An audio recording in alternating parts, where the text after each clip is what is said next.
Kansas City has the only museum in the United States dedicated to World War I, the Great War, and hosts the largest collection of war artifacts outside of Great Britain.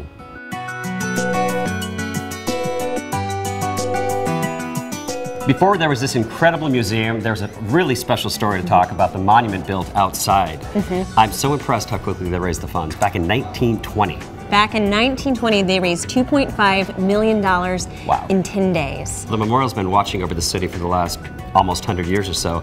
This is relatively new. We actually have a collection that is the second oldest in the world. We started collecting in 1920, so they had a lot to work with. And we start right here on the timeline with the same make and model of gun that was used to assassinate Franz Ferdinand on June 28th. One thing that sticks out to me is Hindenburg's uniform. Oh, it's fantastic. It's one of those treats that you get in the museum world where all of a sudden the phone just rings and our senior curator picked it up and the fellow said, you know, I think I've got something that you'd like. A coat. A coat? A coat. Oh, well, it happened to be Hindenburg's coat. And our senior curator said, I'll be there in 4 hours. Just let me get in my car.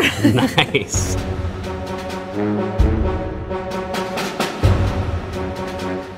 Okay, so it's 1917, and the U.S. is kind of doing, we're kind of doing our own thing. The rest of the world's not really been thinking about the U.S. The German guy said, U.S., they're nothing. They've already made all their artillery for France and England. They're not good. Nobody thought anything of the U.S. at this point. There are a variety of different ways that we actually ended up getting into the war.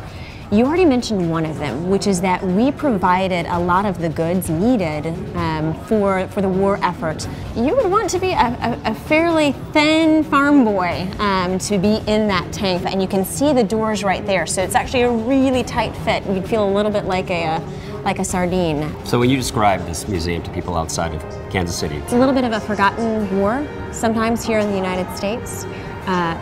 But this museum tells the whole story and it becomes vibrant. The borders of Iraq come about because of the First World War. Votes for women come about in part because of the First World War. It really changes everything.